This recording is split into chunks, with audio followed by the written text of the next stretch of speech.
Hello friends, happy Friday. Hope you're all fabulous and amazingly awesome. Now, you guys may or may not know, but the way that I love to bookend my weeks, my coaching calls is we start with, getting a kickstart, what is our mojo, everything like that, like let's get momentum rolling. And then on a Friday, it's like, well, what are we celebrating? What is the best, most awesomest thing that has happened this week for you? And it might be results, it might be exercise. Good morning, Louise. It could be anything. Happy Friday. For me, it's like, well, hi, I think that was Leonie. Hi, Leonie. Welcome to Friday.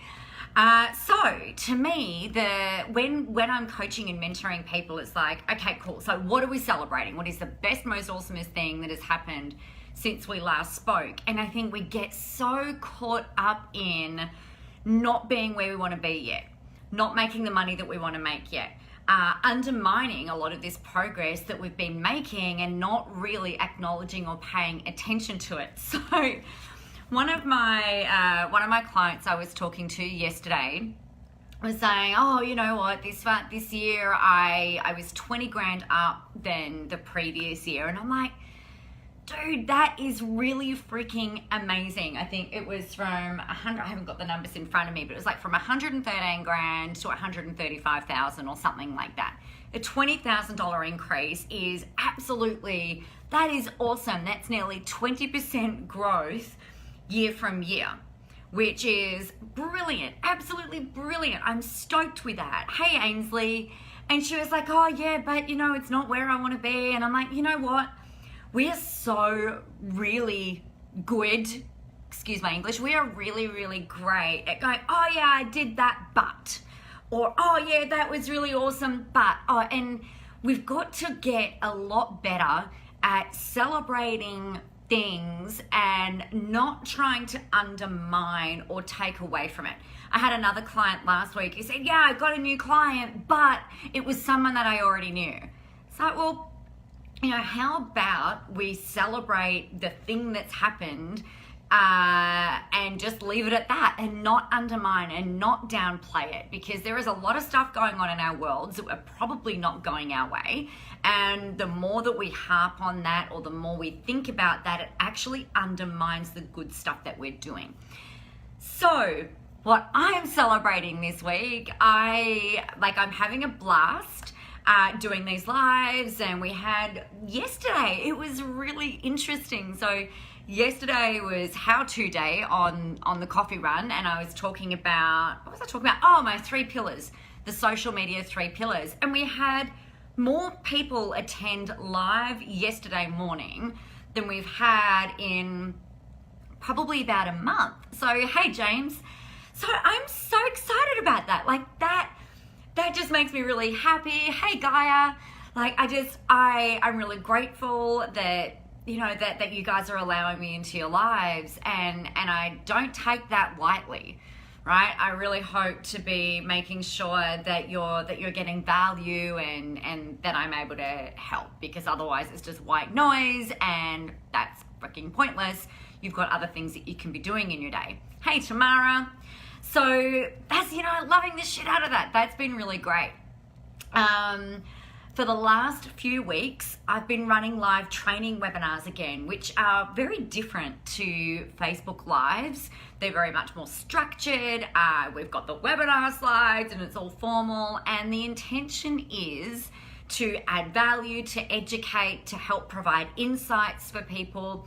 And some of them may decide that they want to work further with me. So, again, I'm all about being open and transparent and everything like that. So they have been going so well. We've had a couple of new clients come on board because of that. And, again, it's just such a really great reminder that, what, this stuff works. Hey, Amy, this stuff works. I've got my clients running webinars and they're getting enrollments and they're getting out there helping people. So, the celebration piece for me is helping you guys get what you want. You know, getting messages from people saying, you know what, I've seen where my gaps are and I've gone and done that and I implemented that thing you told me and I can see that it's working. You know, that just makes me so freaking happy. It rocks my world. So huge celebrations. The other really fun celebration, hey Amy, oh thank you, it's beautiful, thank you. My other really big celebration is just, you know, getting back in keeping within my commitment to having fun. So I find these fun. I find like roller skating, we've skated this week, which is always fun. Twice this week we've skated, I think. You know, for you guys, I've spoken about it a lot, the need for having something that you can fully focus on outside of work, outside of kids, outside of family, outside of friends, outside of all of that, that you can just really kind of immerse yourself into so that you don't, so that you're not always thinking about work and things like that. You know, if we're roller skating down a sidewalk, then you've got to be focused on what you're doing, because otherwise you go backside up and that hurts. So they're my celebrations this week. Now, my insights, I would love to hear yours actually as well. If you're happy to share them, please share your celebrations from this week. You know, high fives. It could be something that you think is little. It could be something that's really big, or, you know, whatever it is. There's no right or wrong. Just let's get into this practice of celebrating. Good morning, Taryn. Happy Friday. So celebration. My insights this week have been really, really interesting. So, so I want to share this with you. Tamara, our business is officially launched. Congratulations! Amy, helicopter flying lessons. Dude, I saw that. How exciting! Oh my gosh. I was so excited when I saw the photos of you doing that, and I'm sure you were excited doing that. How bloody amazing. Well done. I'd be so scared, but oh my gosh, what a rush. So my insights this week. All right. Now, as I've said to you, I've started running webinars again, and I made the decision about a month ago that I was going to restart training in my 8-week training modules with clients. So in 2012, the end of 2012, I launched my first 8-week style training program. It was actually November, and I started training people in an 8-week program format. And I was doing that right up until the middle of last year. Took some time out to recalibrate, rejig, you know, all of that there was a lot of healing that needed to be done. And so I did that over the course of the last half of last year. And then earlier this year, I was like, you know what? You guys know, I think, that I'm all about energy and momentum and, you know, let's get this stuff done. And I decided to start enrolling people again. Good morning, Karina, into my 8-week training programs. And I was thinking about the way that I used to do this and the space that I used to create for this to happen. Now, this same theory applies to money, it applies to friends, it applies to relationships, it applies to leads, it applies to absolutely everything, because the way we do anything is the way we do everything, right? So for me, I'm like, all right, well, I'd love the heck out of having 10 people going through my 8-week program that starts on the 16th of July. So what I do is I get my little folder out ready, and it's a secret agent online. So SAO, because we're all like secret agents in training, of course, like staying on that whole spy theme. And I have my little folder ready with now to start with, I'll show you September's.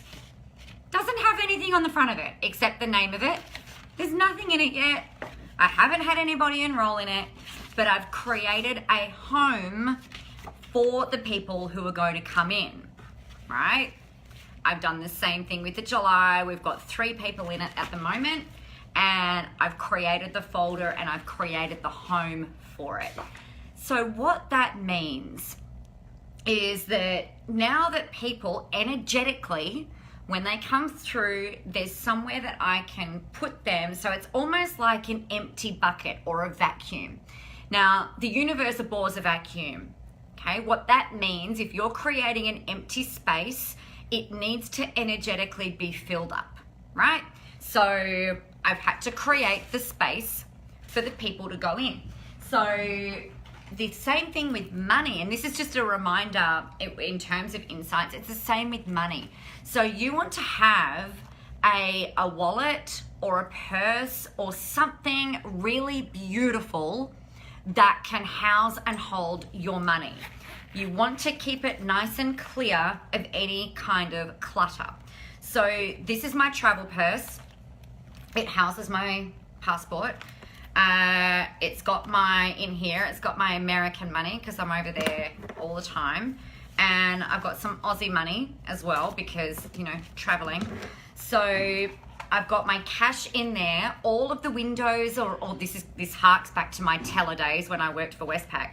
The windows match up for my Australian money. My American money is all face up in the same order. I've got rid of any receipts or anything like that are in there. And I've actually got a $1 million note that lives in there, an American $1 million note that lives in there as well. So I make sure that there's no clutter.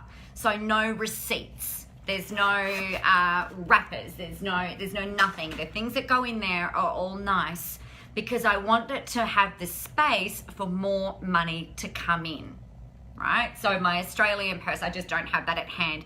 My Aussie purse, same thing. Keep it nice and clear because if you're cluttering it up with crap, then why would you get more money in there? Yeah, it just, that's just how it works. The folder thing is about creating the space, creating the empty space for people to come in. So that was just a really cool reminder. I was chatting with a client earlier this week about it and I was like, yeah, like this needs to be shared. Ainsley, oh, I love that, a clear purse. Yes, and it's got to be something that you like touching. It doesn't need to be expensive. But what I love about the purses that I have is and my handbags are the same actually. Like when you smell them, like they just smell so good and they feel really good because if they feel good and if you're honoring that, then it's like, you know what? I love you. I love you. I love you. I love you. It's almost energetically that you're going to get more of that thing that you love and that you're focusing on. So that was a really great reminder and insight for me this week and for clients as well. The other thing that I thought was really interesting was something that happened yesterday. So yesterday morning, I was messaging a friend of mine and who's also in business. And we were talking a little bit about these, like our goals and what we're working on and what our focus is for today and stuff like that. This was yesterday. And she actually mentioned, anxiety is quite high today and I'm not breathing. And I've just gone, oh my gosh, I noticed this as well. So I'd been looking at my phone for something yesterday morning and there was a meme that came through in Instagram or like a picture quote thing that said something along the lines of breathing is like yoga for your soul. And I was just like, oh my gosh, I've been forgetting to breathe. Now, this happens a lot when you're working on computers and you're working on phones a lot. When you're like, my computer's directly down here, right? So I'll be like tapping away, and I'll realize, I kind of sometimes do this big, deep breath, and it's like, oh crap, I've forgotten to breathe. So I think it's a really pertinent reminder that if you've been feeling stressed, if you've got a lot on your plate, if you've got a lot of actions to undertake on any given day, or if you've got a lot of screen time, we've got to remember to breathe. I know it might sound a little kooky, but stress and anxiety get worse when we're not breathing, right? So take a big breath in and take a nice big breath out. And then already what that helps us to do is kind of get back into our bodies. It helps us to refocus, helps us to recalibrate, and be able to come at things in a really nice, calm, grounded, tempered way. Now, when you're doing that, you are going to be so much more productive, you're going to be so much more energized, and you're going to be so much more clear because you haven't got all of this stuff going on. It's like, you know, like my little chipmunk voice that runs around in my head. It's like, that kind of stops. And it's like, all right, let's just focus on the thing that we need to do. Breathe, breathe, breathe. Now, you might be a bit like me, where I'm just like bang, bang, bang, bang, bang, bang, bang. I've got so many things to do. I've got so many things that I want to achieve and tasks to get done. I will often make sure that I've got an alarm or a reminder in my phone that actually says breathe and get grounded. So if that's what you need to do to get back into the practice of it, then go ahead and do that. Just remember to breathe. So there they are. That's my big insights for this week. It wasn't until I was kind of slapped over the head with that yesterday that I was like, oh man, yeah, haven't been breathing. No wonder I've been feeling anxious and a bit stressed and a bit like, you know, like all caught up. So that's me for today. So let me know what you're celebrating tomorrow. I'm so excited that you've officially launched your business. That is ace and awesome. Who else have we got? James, you had a good turnout, I think, from what I've seen online for your latest car thing, which is great. Amy, helicopter lessons. That's so cool. You call me a superstar or a rock star. You're a bloody rock star. Legend. I love it. I'd love to hear what your celebrations and what your insights are. Oh, you launched your magazine as well. Awesome. Congratulations. Oh, I did see that actually. Brilliant. Well done. Really well done. So let's bring on this week home in a really big way. What are you celebrating? What are your insights? Share it with us. Like, I know how lonely it can be growing and building businesses. So, you know, let's pat each other on the back. Let's make this like a really cool place to celebrate and share your stuff. All right, everybody, have a great Friday. We've got a really big week next week. What have we got? We've got the live, obviously, on Mondays that we normally do. We'll get the week set up. Tuesdays on our Unstoppable Entrepreneur Live, which is all about becoming professionally famous. I'm taking you through my Facebook Live process, how I do it personally, and how I teach it. So I'm going to share that with you. Wednesdays, Q&A day. So if you've got any questions, make sure you ask them. I love helping you guys. So I'd love to do that. So James, Tamara has just said, James, can we follow you somehow? This is what I'm talking about. Exactly this. You know, the more you guys interact and you share what you're going through, you share what you're working on, people are going to be like, because this is what happens within communities, right? Within tribes of people. They're like, oh, what are you doing? Oh, that's really cool. I want to go find you and follow you and check out what you're doing. So do this, guys. Use this page as the place to do this. This makes my heart sing. Well done, Tamara. Thank you for doing that. James, thank you. Good work. All right, everybody. Have a great Friday. Have a beautiful weekend. We're going on a helicopter ride in the morning, hopefully, if it's not too windy. So I'm really excited about that. Louise, it's called Self-Sustaining Learning Communities. Exactly. Beautiful. Awesome. All right, guys. Have a great day. Have a beautiful weekend. I'll chat with you all next week. Take care. Go kick some major ass today.